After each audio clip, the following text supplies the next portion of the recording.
जी आपका क्लास सुनेंगे। धन्यवाद। ओम शांति। तो विशेष सभी विराटनगर तो पूरा खास तो ब्राह्मण परिवार का और इतिहास में भी विराट राजा। तो वैसे तो ये मुरली बाबा की 18 जनवरी की बाबा की मुरली 2008 की डायमंड हॉल में चली हुई मुरली, और आप लोगों ने बहुत अच्छा शुरुआत किया है मुरली का रिवाइजेशन। इसको कंटिन्यूशन चलाते रहना, अच्छा लगा मुझे। तो विशेष बाबा की जो मुरली चली थी, सच्चे बाबा के स्नेही बन, सब बोझ बाबा को देख करके मौज का अनुभव करो। बाबा ने इसकी शुरुआत की थी, बेफिक्र बादशाह की सभा बाबा देख रहे हैं। और कैसे, क्योंकि 18 जनवरी में वैसे सभी स्नेह में ब्रह्मा माँ, उसी दिन ब्रह्मा माँ का स्वरूप हमें याद आता है, तो सभी एकदम ऐसे खो जाते हैं स्नेह में। तो बाबा ने कहा कि जब 18 जनवरी में ऐसे खो जाते हैं, ऐसे रोज़ आप स्नेह में खो जाओ, क्योंकि 18 जनवरी हमें याद आता है कैसे हमें ब्रह्मा माँ ने हमें जन्म दिया, ब्रह्मा माँ ने हमारी पालना की। शिव बाबा तो है ही हैं, लेकिन ब्रह्मा हमारी माँ है। अगर ब्रह्मा माँ के द्वारा हमारा जन्म ना होता, ना हमें शिव बाबा मिलता, तो ये सब बातें याद आती हैं। और इसके कारण क्या होता है, उसी दिन हम बिल्कुल अव्यक्त स्वरूप में ब्रह्मा बाप के समान, योग लगाना नहीं पड़ता, लेकिन योग अपने आप वायुमंडल बन जाता है। तो ये बाबा ने खास ऐसे रोज़ बाबा के स्नेह में खो जाओ। और बाबा ने उसी दिन कहा कि बाबा के गले में 3 प्रकार की माला देखी। एक तो श्रेष्ठ पुरुषार्थ की माला, बाप समान बनने वाले श्रेष्ठ पुरुषार्थियों की माला। दूसरी बाबा ने कहा बाप के दिल के समीप पुरुषार्थी की माला, पुरुषार्थ करने वाले, वो तो श्रेष्ठ पुरुषार्थी पहला नंबर, और ये पुरुषार्थी की माला। और तीसरा बाबा ने कहा, तीसरी माला जो थी वो कभी कभी तीव्र पुरुषार्थ करने, बाप समान बनने में तीव्र पुरुषार्थ करते, कभी कभी तूफानों का भी सामना करने वाले, वो तीसरी माला।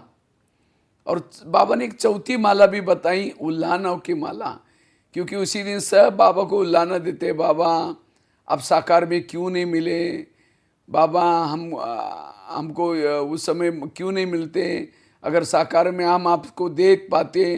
तो ये बाबा को उल्लाना देने वाली भी माला। तो बाबा ने कहा कि इसी दिन स्नेह में खोए जाओ, क्योंकि जो स्नेह में खो जाता है, बाबा के स्नेह में रहता है, उसको असंभव बातें भी संभव हो जाती हैं। जो बाबा के स्नेह में खो जाता है, उसको बाबा की छत्र छाया का अनुभव होता है, साथीपन का अनुभव होता है। जो बाबा के स्नेह में खो जाता है, स्वयं को शक्तिशाली स्थिति का अनुभव करता है। स्नेह में खो जाना, इससे हमें बहुत बड़े फायदे हैं। इससे हम, लेकिन कभी कभी बाबा कहता है कि रोज के दिनचर्या में हम अगर ऐसे खो जाते हैं, स्नेह में रहते हैं, तो सहज का अनुभव करते हैं। लेकिन कभी कभी बाबा कहते हैं बोझ, बच्चों के ऊपर जो बोझ है, वो बोझ बाबा को नहीं देते। इसीलिए बाबा ने कहा कि सारे बोझ क्या करो, अपने मैं को पन को त्यागो और बोझ मुझे दे दो। जो बोझ बाबा को देता है वो मौज में रहता है, मेहनत मुक्त होता है, वो बेफिक्र बादशाह बनता है। एक हमारा स्लोगन भी है ब्रह्मा कुमारी का, तुम चिंता मत कर, मैं बैठा हूँ। जब बाबा खुद कहता है, मुझे याद है दादी प्रकाश मणि का चेहरा बहुत खुश रहता था। तो मीडिया वाले आते थे, तो मीडिया वालों ने दादी का चेहरा देख करके दादी को पूछा, दादी जी आप इतना खुश कैसे रहते हैं? तो दादी ने एक बहुत अच्छी बात बताई। दादी ने कहा, मैं जब भी रात को सोती हूँ, बाबा के रूम में जाती हूँ और बाबा को कहते हो, बाबा ये मधुवन पांडवन 13, ज्ञान सरोवर 13, शांतिवन 13, सारे झोन 13, सारी बहनें तेरी, ये ब्राह्मण परिवार 13, मैं खुद भी तेरी, तुम जाने तुम्हारा काम जाने। मैं सारे बोझ बाबा को देख के सो जाती हूँ, इसीलिए मैं खुश रहती हूँ। तो इसी तरह आज हमें भी क्या करना है, ये सेंटर 13, ये गृहस्थी तेरी, ये सारे जिज्ञासु तेरे, मैं खुद भी तेरी, तुम जाने तुम्हारा काम जाने। मस्त होकर के, अब मेरा कारोबार भी मेरा नहीं है, मैं तो एक मधुवन निवासी, विराटनगर वाले नहीं है आप लोगों को वहाँ बाबा ने भेजा है। किस लिए भेजा है? बाबा का संदेश देने के लिए भेजा है। मेरा कुछ नहीं, मैं मधुवन निवासी हूँ, मैं यहाँ सेवा करने के लिए आई हूँ। बाबा सब देख लेगा। ये बच्चे मेरे, हम कभी कभी क्या करते हैं, बाबा मेरा बच्चा मानता ही नहीं, बाबा कहेगा तुम्हारा है ना, तुम देख लेना।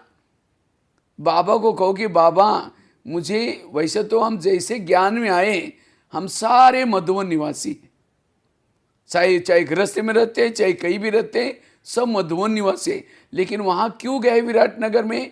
वहाँ बाबा का संदेश देने के लिए।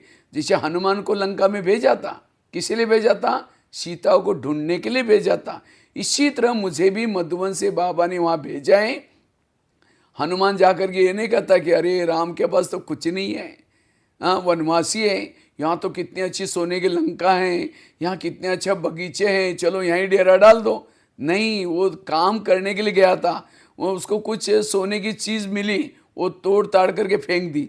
सीता ने कहा ये ऐसा क्यों किया? कहते जिसमें राम का नाम नहीं, वो चीज़ मेरे कोई काम की नहीं।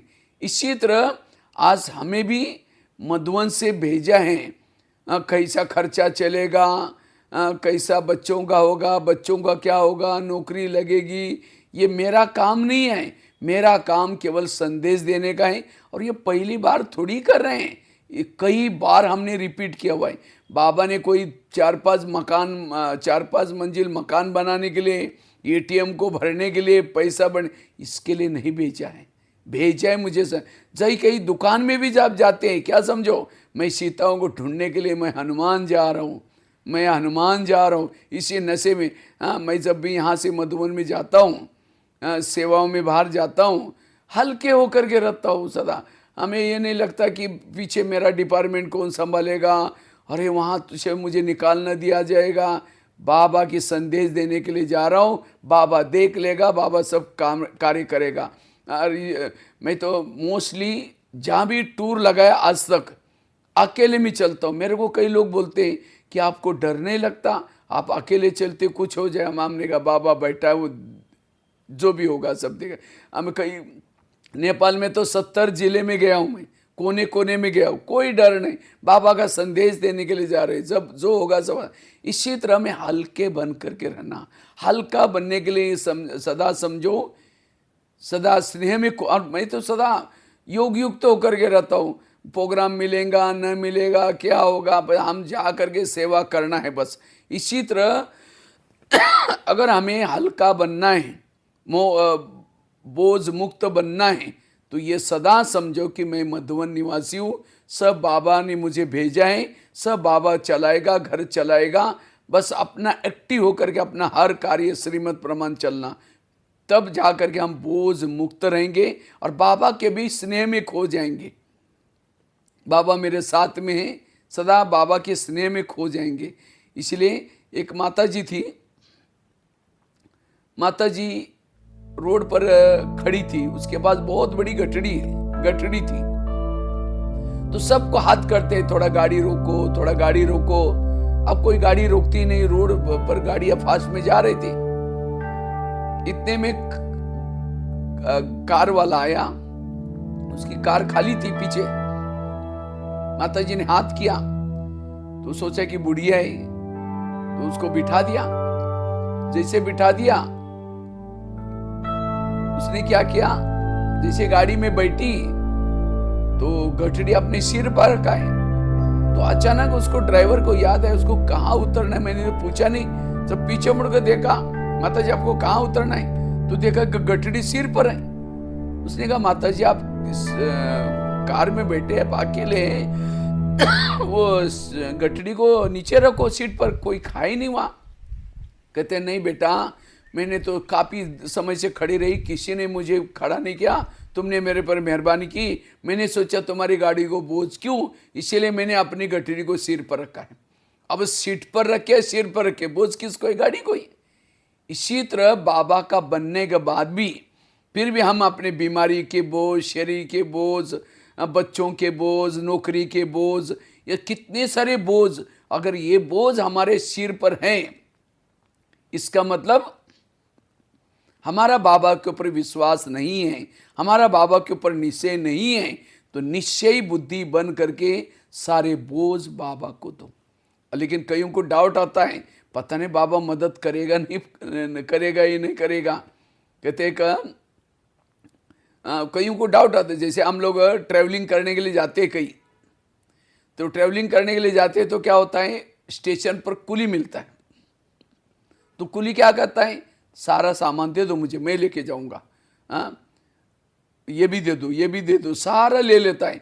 कईयों को क्या होता है, कईयों को लगता है कहीं कुली लेके ना जाए, इसीलिए कई अपने पास ही रख देते हैं। इसी तरह आज हमें भी 84 जन्म की यात्रा करके आए हैं, तो यात्रा करके हमें बाबा कुली के रूप में मिला है। कमाल है। वो कहता है सारे बोझ तुम मेरे पर, तुमने बोझ लेके लेके जन्म जन्मांतर थक गए हो, अब तुम बाबा मिलने के बाद फिर भी अगर हम बोझ अपने सिर पर रखेंगे, अपने पास रखेंगे, उसका टेंशन चलेगा, तो बाबा के स्नेह में कैसे खो सकते। इसलिए संगम युग है मौज मनाने का युग, संगम युग में आनंद लेने का युग, संगम युग है बेफिक्र बादशाह बनने का युग। तो इसलिए बेफिक्र बादशाह बनने के लिए सारे बोझ क्या करो, बाबा को दो। और जब बोझ आप बाबा को देंगे तो हमारी लगन में मगन की स्नेही बाबा की अवस्था रहेगी, सदा लवलीन होकर के रहेंगे, और उसी लवलीन अवस्था में हमारी धीरे धीरे कर्माती स्थिति आएगी। अगर हमारे पर बोझ होंगे, चिंतन वही चलेगा, योग नहीं लगेगा, कर्म योगी नहीं बनेंगे, वाणी भी वेस्ट जाएगी, पर चिंतन चलेगा, पर दर्शन चलेगा, तो कर्म योगी नहीं बन सकते। और बाबा तो अभी लेटेस्ट जो बाबा की मुरली चली, बाबा ने कहा कि सेवा का साधना ही चलन और चेहरा, चलन और चेहरे के द्वारा बाप की प्रत्यक्षता करो, और उन प्रत्यक्षता का आधार है हमें सारे बोझ बाबा को देना जरूरी है। जब बोझ बाबा को देंगे, हल्के रहेंगे, कोई टेंशन नहीं, कोई फिक्र नहीं, तब जाकर के आपको लगेगा इनको यार इनके घर में कितनी समस्याएं, इनको कितनी प्रॉब्लम है, देखो यहाँ ही रहते हैं लेकिन इनका चेहरा कितना खुश है, क्योंकि हम बोझ बाबा को दिया हुआ है। इसलिए हमें आजकल वैसे ही है, जरूरी भी है, सारे बोझ बाबा को देने से हम टेंशन फ्री रहेंगे। क्योंकि आजकल के लोगों को कितना सारा टेंशन है, और टेंशन के कारण गुस्सा करते हैं, निगेटिव सोचते हैं, उसका हेल्थ भी बिगड़ रहा है। तो आज हमें बाबा मिला है, हमें काहे का टेंशन। अगर टेंशन है इसका मतलब अभी भी बाबा कहते हैं ना, मुझे पहचानने वाले कोटों में कोई। अभी भी हमने, जैसे कृष्ण को पांडवों ने नहीं पहचाना था, यही हमको मदद कर रहे हैं, कृष्ण हमको मदद कर रहा है, इनके कारण हमारी विजय हो रहे हैं। इसी तरह अभी भी हमने बीके भाई बहनों ने बाबा को नहीं पहचाना। बाबा हमारा मददगार है, बाबा हमारा साथी है, बैकबोन में बाबा है, उसके कारण भी, इसलिए हमें बेफिक्र बादशाह होकर के रहना है। हर कार्य बाबा को दे दो और स्नेह में खो जाओ, तब निरंतर योगी बनेंगे। जो भी हमारे जन्म जन्मांतर के पाप हुए हैं, जब हम स्नेह में खो जाते हैं, वो पाप कर्म खत्म होंगे। आज बाबा रोज की मुरली में कहते हैं बच्चे योग लगाओ, लेकिन हम योग हमारा क्यों नहीं लगता? क्योंकि अभी तक हम बाबा के स्नेह में खोए नहीं हैं। क्यों खोए नहीं? क्योंकि अभी भी हम बोझ का चिंतन, परिस्थितियों का चिंतन, बातों का चिंतन करते हैं, और इसीलिए अलग से तो हमको टाइम नहीं मिलने वाला। जैसे आगे चलते रहेंगे, कारोबार बढ़ता जाएगा, सेवा बढ़ती जाएगी, परिस्थितियाँ बढ़ती जाएगी, लेकिन जितना बाबा के स्नेह में खोए रहेंगे खाना खा रहे स्नेह में खोए हुए खाओ, कर्म कर रहे स्नेह में खोए हुए करो, तब जा कर के आपके विकर्म खत्म होते रहेंगे, आप निरंतर योगी बनेंगे, आपके चाल चलन से फरिश्ता स्वरूप का अनुभव होगा। और यही योग का टाइम है। कई का भाई बहन कहते भाई जी हमको योग का टाइम अलग से निकालने की जरूरत नहीं। आज हम लोग कितने यहाँ आते हैं, ट्रैवलिंग भी करते रहते हैं। कई भाई बहन बोलते हैं भाई जी आपको टाइम कहाँ मिलता है। हमने कहा हम तो बाबा के स्नेह में खोए रहते हैं। जो स्नेह में खोए रहता है वो निरंतर बाबा के समीप है, निरंतर योगी है, बोझ मुक्त है, उसके चेहरे में सदा खुशी है। उसके जीवन में जो बोझ मुक्त है उसके जीवन में सहन शक्ति, धैर्यता, सारे गुण और वैल्यू आएंगे। इसीलिए वर्तमान समय का पुरुषार्थ है बाबा के स्नेह में खो जाना। और इसलिए क्यों नहीं खो पाते हैं, क्योंकि हम एक परिस्थिति गई, एक बात गई, हम खुद ही उसको निपटने में लगे रहते हैं। और इसलिए माया वर्तमान समय परिस्थिति के रूप में आ रही, और वो परिस्थिति का चिंतन करता है तो बाबा देखता है कि मेरा बच्चा बनने के बाद फिर भी ये मेहनत कर रहे हैं। तो इसीलिए बाबा कहते हैं बच्चे तुमने भक्ति मार्ग में 63 जन्मों से खूब मेहनत की है, अब मैं आया हूँ तुम्हें मेहनत से मुक्त बनाने के लिए। इसलिए सारे बोझ बाप को दो। अब नया साल चालू होने वाला है 2026, अभी 1 महीना और भी बाकी है। तो इसलिए अब हमें 2026 की बातें, 25 की बातें 26 में लेके नहीं जाना। सारे बोझ यहाँ, क्योंकि वर्ष बदलेगा, साल बदलेगा, लेकिन इसी के साथ साथ हमें क्या करना है, स्वयं को भी बदलना है, अपने बोझ को भी बाबा को देना है। और जितना बोझ बाबा को दे के रहेंगे उतना ये 2026 आपके लिए हर पल उन्नति का अनुभव होगा। जो आपने 10 साल में नहीं किया इस 2026 में करना है। और ऐसा नहीं समझना कि अभी परिस्थिति नहीं आएंगी, परिस्थिति आएंगी, लेकिन अगर आपने इस मुरली से कला सीखी है, मुझे बोझ बाबा को देना है। कोई भी बोझ चिंतन नहीं करना चाहिए। उसका चिंतन क्या, इसका मतलब मेरा बाबा के ऊपर विश्वास नहीं है। ये आप लोग एक जो मैं बैठा हूँ चिंता मत कर, ये हर भाई बहनों को फोटो, इसका फोटो भी मिलता है, अपने घर में जरूर लगाना है और दिल में भी लगा कर रखना है। कोई भी चिंतन आता है वो याद रखना है स्लोगन, बाबा बैठा है, जिसका सारी दुनिया को चलाने वाला, सारे संसार को चलाने वाला, सारे संसार के बोझ उठाने वाला, क्या आपका छोटा सा बोझ नहीं उठाएगा। इसलिए अगर कोई परिस्थिति नहीं भी जाती उसमें कल्याण है, मुझे सोचने की कोई ज़रूरत नहीं है। इसलिए मुझे अपने विचारों को पॉजिटिव रखना है, सकारात्मक रखना है। तब हम तो बाबा के स्नेह में खोए रहने के लिए, सदा हम बाबा के स्नेह में खोए रहना, बोझ मुक्त अनुभव करने के लिए कुछ बातें आप धारणा में लाएंगे इस साल में। सबसे पहली धारणा, अगर आप अमृत वेला अच्छी तरह सफल कराएंगे, अच्छी तरह करेंगे अमृत वेला, आत्मिक स्थिति बनेगी अमृत वेला से, तब सारा दिन आप क्या करेंगे, बोझ मुक्त का अनुभव करेंगे। जिसकी अमृत वेला अच्छी नहीं है, जो अमृत वेला ठीक नहीं करता, विधि से नहीं करता, वो सारा दिन बाबा के स्नेह में अनुभव नहीं करेगा, बाबा का स्नेह अनुभव नहीं करेगा। क्योंकि बाबा के स्नेह में खोने के लिए अमृत वेला अच्छी चाहिए। अमृत वेला करने से हमारी आत्मिक स्थिति रहती है, और जिसकी आत्मिक स्थिति है बाबा के साथपन का अनुभव करता है, और वो सारे बोझों का चिंतन भी नहीं चलेगा, वो सारा दिन खो जाएगा बाबा की याद में। बाबा बैठा है, परिस्थितियाँ कितनी अभी आएंगी जाएंगी उसका कोई चिंतन नहीं चलेगा। इसीलिए अमृत वेला इस साल में हमें क्या करना है, अच्छी तरह करना है। मुझे लगता है सब लोग करते भी होंगे। अमृत वेला अच्छी तरह करना है। ऐसे नहीं कि उठ तो गए, उठ करके बैठ गए। अगर अमृत वेला का चुपचाप आपका कोई वीडियो बनाई जाए और उसी वीडियो को आपको 10 बजे दिखाई जाए, ये सवेरे का अमृत वेला का वीडियो कहीं कि मेरा है, मैंने ऐसे क्या, दीवार के सारे बैठे मुँह खुला आंखें बंद, ऐसा अगर बैठे रहेंगे अमृत वेला करेंगे तो फिर आत्मिक स्थिति नहीं बनेगी। जब आत्मिक स्थिति नहीं बनेगी, और ये अमृत वेला ऐसा क्यों होता है, अमृत वेला कईयों को नींद आती है, ये नींद का भी कारण है सारा दिन के बोझ, परिस्थितियों का चिंतन। ये परिस्थिति का चिंतन, निगेटिव चिंतन करेंगे, अमृत वेला आपको अच्छी तरह बैठ नहीं सकेंगे, नींद आएगी। जिसके सिर पर बोझ है, हम नींद किसको आती है? जिसके सिर पर कोई बोझ है। आज जिसके सिर पर बोझ है उसका चेहरा ऐसा होगा, गठरी है, इसीलिए उसको नींद आती है। इसीलिए बोझ बाबा को देने वालों को अमृत वेला कभी नींद नहीं आएगी, आंखें बंद नहीं होगी उसकी, एकदम अलर्ट होकर के करेगा। तो इसलिए अमृत वेला हमें इस 2026 में अच्छी करनी है, ताकि हम पूरा साल, जैसे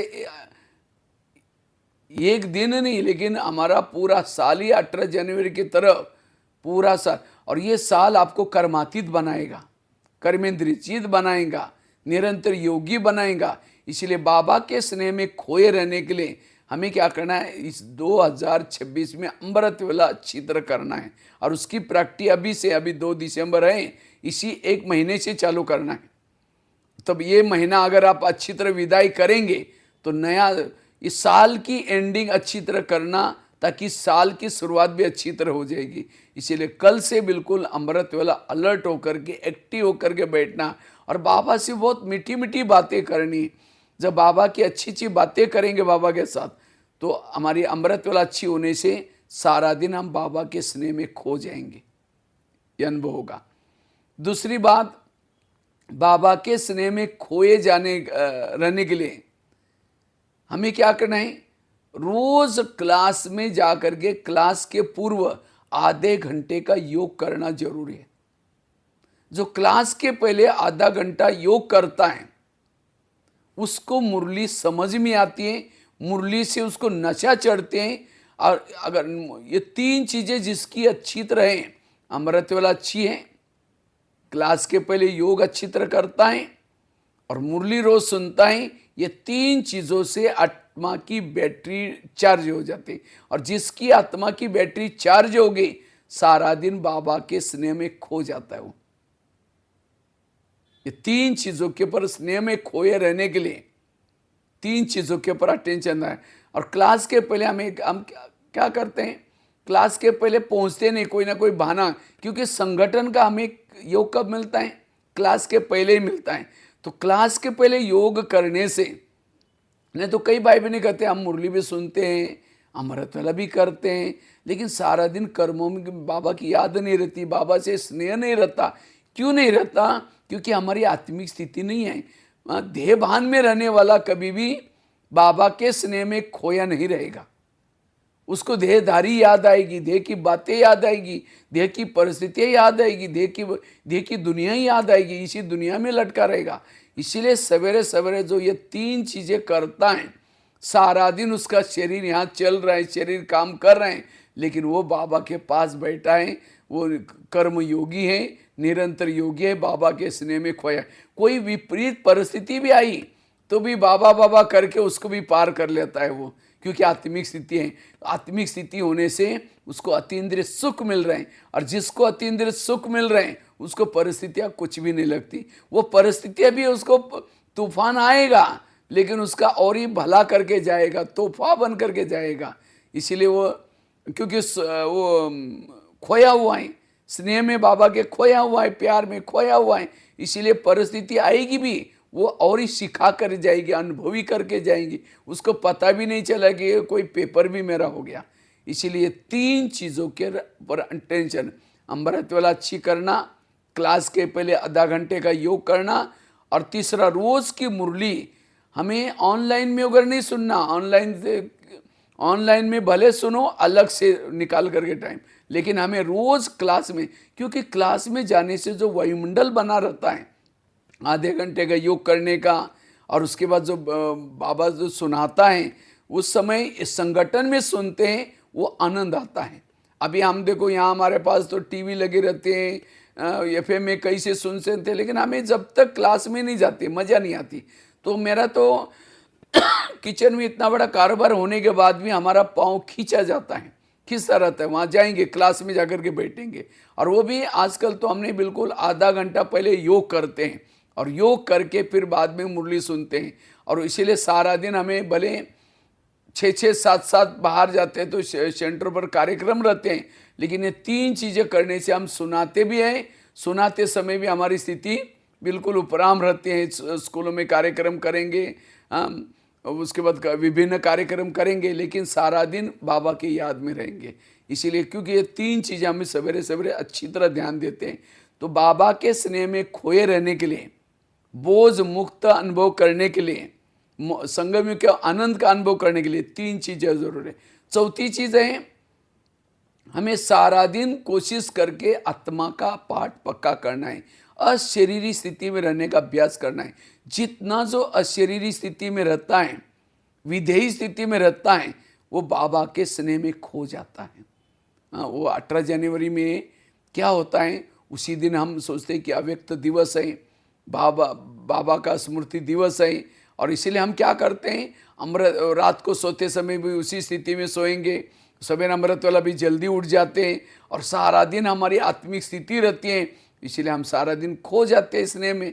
तो ऐसे ही अगर हम रोज के दिन अगर आत्मिक स्थिति का अभ्यास करेंगे, क्योंकि बाबा, एक गीत है ना हमारा ब्रह्मा कुमारी का, यही कहीं बाबा नजर नहीं आते। किसको नजर नहीं आते? जो देह भान में है उसको बाबा नजर नहीं आता। इसीलिए कोशिश करके, क्योंकि आजकल का जो मिलन है वो कौन सा मिलन है? अव्यक्त मिलन है। पहले मिलन मधुवन में कैसे होता था? गुलजार दादी आती थी, गुलजार दादी के तन में बाबा आता था, उसके बाद वो चल, लेकिन अभी तो हर पल जहाँ भी, चाहे विराट नगर में, चाहे कोई भी आप कोई भी सेंटर में, कोई घर में भी बाबा की अनुभूति करने, आपको पहले अशरीरी में स्थिति में रहने का जरूरत है। जब आप अशरीरी स्थिति में बाबा की नज़दीक की अनुभूति कर सकेंगे, बाबा के स्नेह में खो जाएंगे आप। इसीलिए आत्मिक स्थिति चाहिए। जैसे एक चुंबक है, बड़ा सा चुंबक है, चुंबक के सामने लोहे के टुकड़े डालो तो खींच लेगा, इसका मतलब चुंबक पावरफुल है।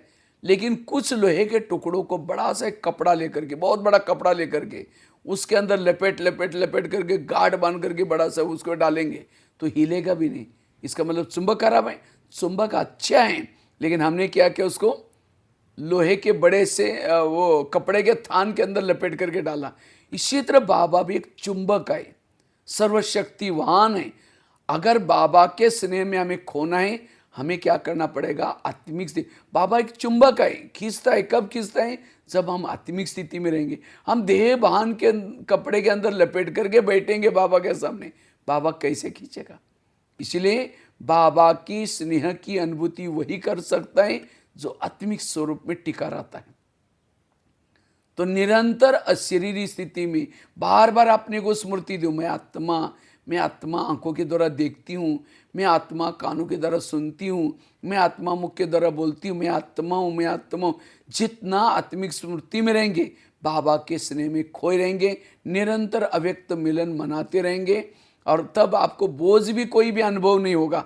जो आत्मिक स्थिति में रहता है उसको कोई भी प्रकार के बोझ, परिस्थिति के बोझ नहीं होंगे। वो मौज का अनुभव करता है। उसके चेहरा और चलन, कई बार मैं जब ट्रेनों में जाता हूँ, अभी एक जगह पर मैं गया था, 2-3 घंटा बैठना पड़ा मुझे वहाँ। तो जब बैठे थे, ऐसे में बाबा के याद में बैठा था, एक मुस्लिम व्यक्ति आया, तो मेरे को उधर देखता रहा। मैं तो अपने योग में था।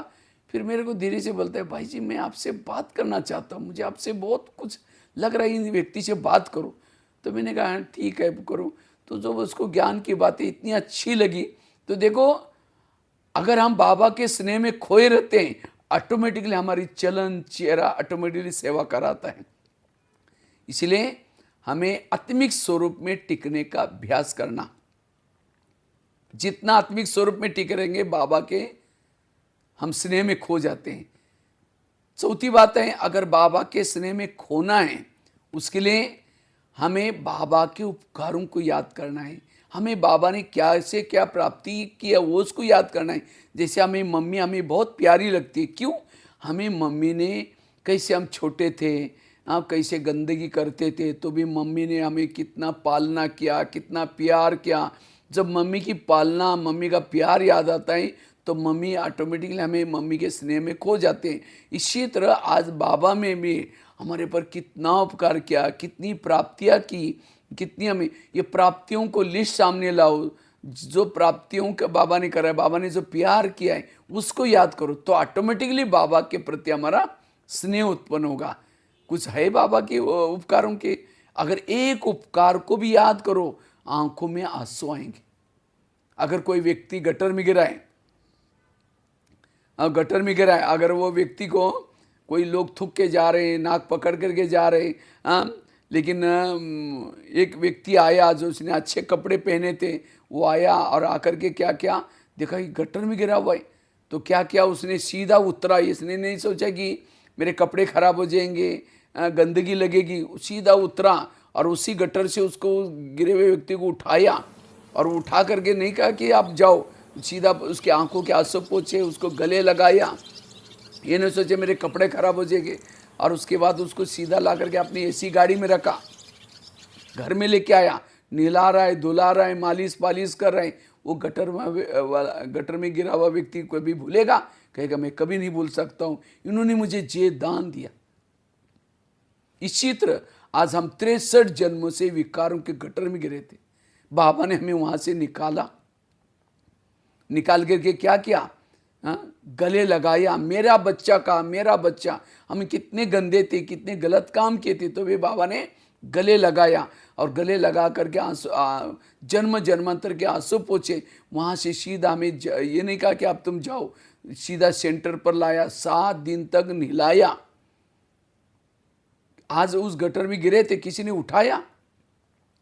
कितने हमारे भाई बहनें हो गए होंगे, मम्मी पापा हो गए होंगे, उठाने के तो छोड़ो, और ये हमको लात मार के गटर में गिराया, हमने शादी की, तुमको भी करनी पड़ेगा, हमको लोग क्या बोलेंगे?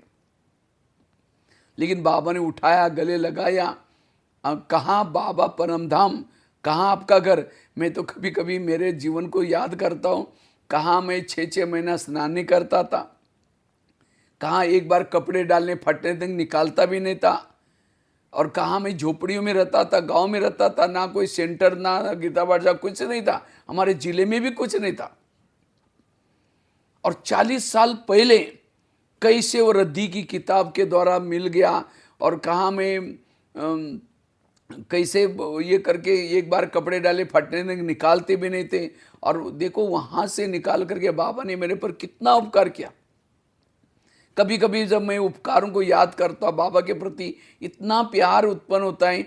बाबा ने मेरा ये, तो बाबा के स्नेह में खोने से आज मेरे को कोई भाषा नहीं आती थी, कुछ नहीं आती थी। देखो बाबा ने कितना कहाँ से कहाँ बनाया, ये बाबा के उपकारों को याद करता हूँ। और उपकारों को याद कर, मैंने पढ़ाई तो 5वीं से 10वीं तक की है, लेकिन देखो बाबा ने कितना हिम्मत भर दिया, कितना सेवा कराया, नाम भी कितना अच्छा रखा। ये सारी बाबा की कमाल है, मैं तो कुछ नहीं कर सकता हूँ। हाँ देखो आपके नेपाल के तो कहाँ धारचूला, कहाँ ओकल ढोंगा, कहाँ जगह जगह पर पहाड़ियों पर जा कर के, कई लोग मेरे को बोलते हैं आप अकेले जाते हैं आपको, लेकिन ये बाबा की कमाल है। तो बाबा के स्नेह में खो जाने से सेवा भी मोहब्बत में हो जाते हैं, मेहनत नहीं लगती। कई बार कईयों को सेवा करने की भी मेहनत लगती है, मेहनत नहीं, हमें तो बड़ा मजा आता है, आनंद में हम कर लेते हैं। तो स्नेह में खोने से हमें मेहनत लेने लगती, तो लेकिन इजीली हो जाता है। असंभव बातें, जो असंभव बात है वो संभव हो जाते हैं। मैं अपने जीवन में, मेरे पर बाबा ने कितना सारा उपकार किया। आज बाबा ने नाम ही मुझे कितना अच्छा अपना नाम दे दिया, भगवान ने भगवान भाई बनाया, कमाल है ये। तो अगर मैं कभी कभी याद करता हूँ, तो जब योग में बाबा ने मेरे कितना उपकार किया, तो सहज योग लग जाता है, सहज बाबा के स्नेह में खो जाते हैं। ऐसे हर एक के ऊपर बाबा ने जो उपकार किया, उपकारों को याद करो, प्राप्तियों को याद करो। कितनी प्राप्ति, आज मंदिर में हम जाते थे, एक बूंद के लिए प्यासे थे, ज्ञान का एक बूंद, लेकिन आज हमें सागर मिला है, रोज उठा रहे हैं, निला रहे हैं, सर्व संबंधों की पालना कर रहे हैं। तो ऐसे हम प्राप्तियों को याद करो, उपकारों को याद करो, हमें क्या से क्या हम बन रहे, भविष्य में कितनी प्राप्ति होने वाली। अगर कोई एक बच्चे को IIT में एडमिशन मिलता है, कितना मम्मी पापा खुश हो जाते हैं, लड्डू पेड़ा बांटने शुरू करते हैं। लेकिन आप लोगों को कहाँ एडमिशन मिला है? प्रिंस प्रिंसेस के कॉलेज में आप लोगों ने लड्डू पेड़ा बांटा है। कितनी नशा होनी चाहिए। और यहाँ तो फेल होने का सवाल ही नहीं है। ये हमारे बाबा का ही कॉलेज है, तो बाबा अपने बच्चों को फेल कैसा करेगा। इसीलिए कृष्ण अर्जुन को कहते हैं, अर्जुन युद्ध करते करते तुम भागो नहीं, युद्ध करते करते तुम हार भी जाओगे तो भी स्वर्ग में जाओगे, अगर जीत जाओगे ऊंचा पद मिलेगा। और याद रखना, जो इस ब्रह्मा कुमारी में आता है, भले थोड़ा भी कुछ सेवा करता है, जितनी जिसे परिस्थिति अनुसार करता है, लेकिन जो ब्रह्मा कुमारी में आएंगे, तन मन धन से जो सेवा करेंगे, उनका नाम जब तक सूरज चांद रहेगा, उन लोगों का नाम अमर रहेगा। जो ब्रह्मा को आज हनुमान गणेश ये कौन है, तो जब ये आज कितनी भक्ति भी हमारे, कितने लोग भगत हमारी पूजा कर रहे, क्या क्या कर रहे, आह्वान कर रहे, तो जब ये सब बातें याद करते, हमारे इस संगम युग की जो कुछ कार्य करते उसके त्योहार बनेंगे, रीति बनेंगे, रस्में बनेंगे, सब कुछ बनेगा। जब हम ये सब याद करते तब सहज हमारा खो जाते हैं। तो हम ये याद करेंगे तो सचमुच ये बाबा की मुरली, सहज योगी बनाने वाली मुरली, सारे बोझ बाबा को देना और सदा स्नेह में खोए रहना। तो इस तरह से हमें विशेष इस मुरली से यही सीख लेनी है, बोझ बाबा को देना है। और उसके लिए खास एक तो बताया, 4 बातें मैंने बताई स्नेह में खोए जाने के लिए। एक तो हमें अमृत वाला चित्र करना है, क्लास के पहले आधा घंटा योग करना है, रोज़ की मुरली सुननी है, आत्मिक स्थिति का अभ्यास करना है, और हमें बाबा के उपकारों को, प्राप्तियों को याद करना है। तो सहज हम बाबा की याद में खोए रहेंगे, मौज का अनुभव करेंगे, चलन चेहरे से भी सेवा होगी। ठीक है, ओम शांति। बहुत बहुत धन्यवाद, मुझे अच्छा लगा। सारा नेपाल विराटनगर याद आया। मैं कई बार अभी बीच में भी होके आया, और हम लोग समाचार सुनते रहते हैं। अभी जो हॉल हम देख के आए थे वो पूरा हुआ, तो अच्छा है, आप लोगों को काफ़ी पुरुषार्थ कर रहे हैं, बहुत अच्छा, थैंक यू। ओम शांति। ओम शांति। भाई साहब अभी 15 मिनट और बाकी है। अच्छा, और 15 मिनट लेना है? जी जी। तो योग करना तो बोल रहे थे, जी भाई जी, योग करना बोल रहे थे 15 मिनट। नहीं, स्टार्टिंग में किया ना। अच्छा ठीक है, ठीक है, मैं कंटिन्यूशन कर लेता हूँ। मुझे लगा कि टाइम हो गया, इसलिए मैंने पूरा किया था। इंडियन 9, नेपाली 9, यानी कि 9:15। अच्छा 8:45 तक। हाँ ठीक है, और 15 मिनट, ठीक, थैंक यू। तो बता रहे थे कि हमें स्नेह में बाबा के खोए रहने के लिए अमृतवेला का योग बताया। क्लास के पहले हर एक को आधा घंटा योग जरूर करना है, क्योंकि मैं तो आजकल सेंटर पर जब भी जाता हूँ देखा हूँ, धीरे धीरे भाई बहने क्लास में आते ही नहीं। लेकिन हमें ऐसा नहीं करना। इस 2026 के लिए मैं आपको होमवर्क दे रहा हूँ, आप लोग ज़रूर इतना भी, हमने तो और कोई पुरुषार्थ नहीं किया, अपनी आत्मिक स्थिति बना करके स्नेह में रहने के लिए मैंने अभी भी कहीं भी इतना टूर पर भी जाता हूँ, लेकिन हमें क्लास के पहले जो मुरली सुनने से पहले आधा घंटा हर एक को योग जरूर करना है। क्योंकि जब मुरली सुनते हैं उससे पहले योग करने से सुनी हुई मुरली सारा दिन हमें याद रहेगी। दूसरी बात है, आधा घंटा योग करने से वो मुरली हमारे धारणा में भी आएंगी। नहीं तो अगर हम सीधा जाकर के, कोई महाराज जी के सत्संग नहीं है, गए सीधा मुरली सुन ली, फिर शाम को पूछेंगे आज की मुरली क्या थी, हाँ बहुत अच्छी थी, क्या थी, एक पॉइंट तो बता, बहुत अच्छा था, हाँ वरदान बता, बहुत अच्छा था, ये अच्छा है हम कहते हैं। क्यों? क्योंकि क्लास के पहले मुरली सुनने से आज मेरे सामने क्या समस्या आने वाली है, आज माया किस प्रकार के विघ्न डालने वाले हैं। तो ये मुरली हमें एक, जैसे दादी जानकी जी 10 बार मुरली पढ़ती थी, कहते मुरली 10 बार पढ़ते तो भी मुझे पूरा क्लियर नहीं होती। तो जितना आप योग करके मुरली सुनेंगे, मुरली में बाबा मेरे अंदर क्या संस्कार है, मेरे अंदर क्या परिस्थिति है, उस अनुसार आज मुझे क्या पुरुषार्थ करना है, वो मुरली डीप आपको। और उस समय जब हम मुरली सुनते हैं, क्लास के पहले योग करके सुनेंगे, वो हमारी जो एकाग्रता हो जाते हैं, लगन में मगन हो जाते हैं, उस समय फिर हमारी बैटरी चार्ज हो जाती है, उस समय आत्मिक स्थिति बनती है। इसीलिए क्लास के पहले, और उसके लिए कोई घर दूर है, कुछ रिक्शा करके आना पड़ता है। आजकल के बच्चे देखो कितना दूर दूर तक जाते हैं पढ़ने के लिए, खर्चा करके जाते हैं, और वो तो एक जन्म की प्राप्ति होते हैं। हमें तो प्रिंस प्रिंसेस बनने वाले, कितनी बड़ी प्राप्ति होने वाले हैं। अगर खर्चा करेंगे कोई बात नहीं, लेकिन हमें प्राप्ति कितनी होने वाले हैं, ये प्राप्तियों को सामने लग करके हमें क्या करना है, रोज़ जहाँ भी नज़दीक सेंटर हैं वहाँ जा करके, और आपको देख करके फिर दूसरे भी आ जाएंगे। अगर आप क्लास के पहले जा करके आधा घंटा योग करते हैं और इससे वायुमंडल बनाने का सेंटर का सेवा करते हैं, तो ये बहुत बड़ी मनसा सेवा है।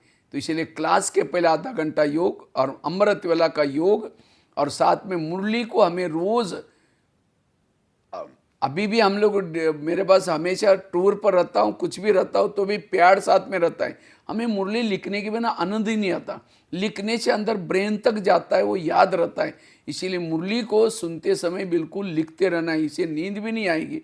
एक बार ब्रह्मा बाबा के पास एक कुछ भाई बहने आए थे मधुबन में बाबा से मिलने के लिए, तो फटाफट नहा धो करके क्या किया, बाबा से मिलने के लिए गए। तो बाबा ने पूछा, बच्चे आज की मुरली सुनी? नहीं नहीं बाबा, आपसे मिलना था, इसीलिए मुरली बाद में सुनेंगे, इसीलिए हम आपसे मिले। बाबा ने कहा कि जाओ पहले मुरली सुनो, उसके बाद फिर मेरे पास आना, क्योंकि जिसका मुरली से प्यार नहीं उसका मुरलीधर से क्या प्यार होगा। इसीलिए हमें मुख्य क्या करना है, हमें मुरली सेंटर पर जा कर के सुनना है। नहीं तो कईयों को क्या आता है, ऑनलाइन में सुन लेंगे, कुछ ये कुछ सुन लेंगे। ये ऑनलाइन में भी आजकल ऑनलाइन में भी माया घुसी है ना, कई तो ऐसे ऐसे ग्रुप बने, मेरे में बाबा आ गया, तेरे में बाबा आ गया। इसीलिए हमें सेंटर पर जा कर के सुनना है। और आजकल यूट्यूब में वगैरह ऐसी ऐसी बातें हैं, हाँ क्या क्या बातें आती रहती है। इसीलिए क्लास में आकर के मुरली सुनेंगे, अगर ये 3 चीज़ें करेंगे तो आपकी बहुत ही बाबा के स्नेह में खोई हुई जैसी स्थिति बन जाएगी। और साथ में बाबा के श्रीमत का पालन, अगर बाबा के साथ आपका स्नेह है, प्यार है, उसकी निशानी बाबा का श्रीमत। अगर आप श्रीमत प्रमाण चलते हैं तब भी आपको भी बाबा, क्योंकि हम बाबा के स्नेह में खो रहे हैं, लेकिन बाबा हमको स्नेह करता ही नहीं, क्योंकि प्यार दोनों तरफ से होता है। हम कहें सामने से बाबा और बाबा कहेंगे बच्चे, हम कह रहे बाबा बाबा, बाबा रिस्पॉन्स ही नहीं कर रहे। क्यों नहीं कर रहे हैं? क्योंकि बाबा के श्रीमत का हम पालन नहीं करते। इसीलिए बाबा के जितना श्रीमत का पालन करेंगे उतना आप बाबा के स्नेह में खोए रहेंगे। और श्रीमत का भी केवल ऊपर पर से नहीं, दिल से हमें श्रीमत का पालन करना है, दिल से। नहीं तो हर श्रीमत के भी मार्क होते हैं। समझो आपने हर श्रीमत के 10-10 मार्क आए, अमृतवेला अच्छी की 10 मार्क मिल गए हैं। उसके बाद मुरली सुनी 10 मार्क मिल गए, शुद्ध भोजन खाया 10 मार्क मिले। पवित्रता की केवल 20 मार्क हैं, क्योंकि मनसावाचा की पवित्रता और स्थूल पवित्रता, दोनों पवित्रता की 20 मार्क हैं। यूनिफॉर्म में आए उसके भी मार्क मिल गए। तो आपको टोटल बाबा के श्रीमत का पालन करने के लिए हमें क्या करना है, श्रीमत के गहराई में। और जितना आप श्रीमत का पालन करते हैं उतना बाबा भी आपको प्यार करेगा। आपको बाबा को बुलाने की जरूरत नहीं। जब आप बाबा के सारे श्रीमत का पालन करते हैं, बाबा ऑटोमेटिकली आपको क्या करेगा, सामने से प्यार करना शुरू करेगा।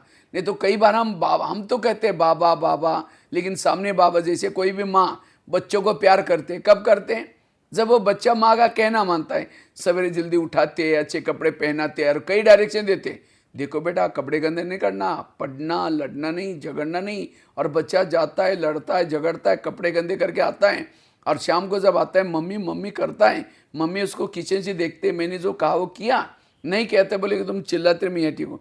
अच्छा जाएगी, जा करके प्यार करने के लिए 2 थप्पड़ लगा दी, तुमको मैंने कितना अच्छा कहा, तुम गंदा हो गया।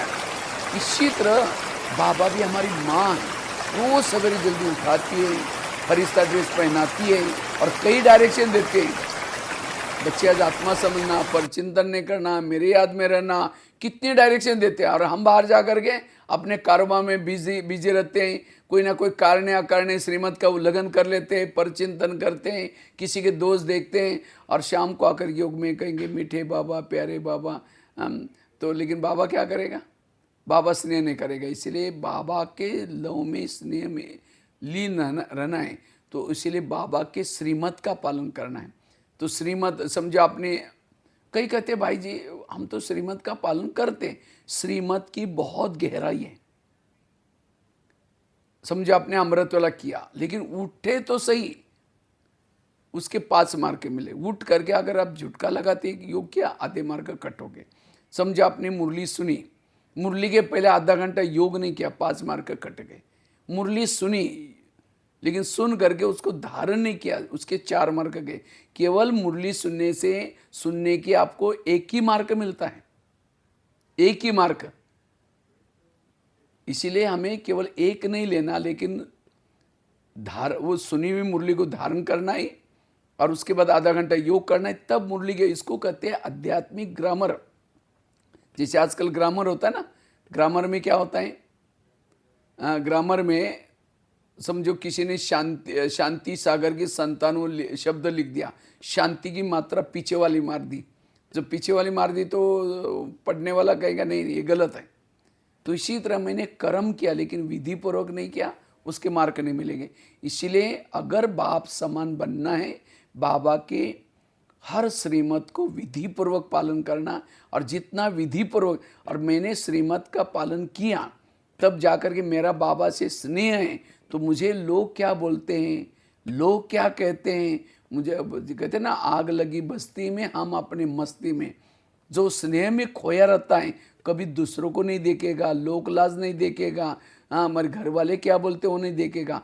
जो बाबा के स्नेह में हर श्रीमत का पालन करेगा, और जो श्रीमत का पालन करता है तो बाबा फिर हमें स्नेह करना शुरू करता है कि बच्चा मेरे खातिर दुनिया की लोक लाज छोड़ी, सारा छोड़ा और मेरे खातिर ये पालन कर रहे हैं, तो भी बाबा भी हमको स्नेह करना शुरू करता है। जब मेरा स्नेह और बाबा का स्नेह, तब हम स्नेह में खो जाते हैं, और जब स्नेह में खो जाते हैं हमें कोई भी मुश्किल बात नहीं लगती, कोई भी बोझ अनुभव नहीं होते। तो इसीलिए हमें श्रीमत के ऊपर अटेंशन देना है कि नहीं तो हम काम चलाओ कर लेते हैं, अमृतोला कर लेंगे, भोजन को भी हम क्या करेंगे। अगर बाबा के साथ स्नेह है तो बाबा को पुकारना, बुलाना, बुला करके एक एक गिट्टी, जैसे कोई माँ है, माँ बच्चों को खिला रहे, एक गिट्टी तो खिलाए और बाद में खुद ही खाती रह रही। अब बच्चा तो देखता रहता है, हाँ अभी खिलाएगी बाद में खिलाएंगे, सारा तो खुद ही खा रहे हैं। इसी तरह हम भी क्या करते हैं, एक बार बाबा को 2 मिनट के लिए बुलाते हैं, उसके बाद अपने कारोबार की बातों में मगन हो जाते हैं, फिर कोई विघ्नों के ये हो जाते हैं, बाबा को तो भूल गए। इसीलिए बाबा के साथ स्नेह, एक गिट्टी मैं खाऊं, एक गिट्टी बाबा को खिलाओ। बाबा देखो हमने तो हर जन्म में अकेले खाया, अभी आप मेरे साथ में बाबा से बातें हुए खाना, चलते हुए भी। तो इसी तरह हर कर्म में हमें बाबा के श्रीमत का पालन करेंगे तो हम स्नेह में खो जाएंगे। तो श्रीमत का पालन हमें करना है, ठीक है। ये 5-6 बातें अगर आप करेंगे तो सचमुच बाबा के स्नेह में हम खो जाएंगे, ठीक है। ओम शांति। मुझे भी थोड़ा किचन में चक्कर लगाने जाना है, इसलिए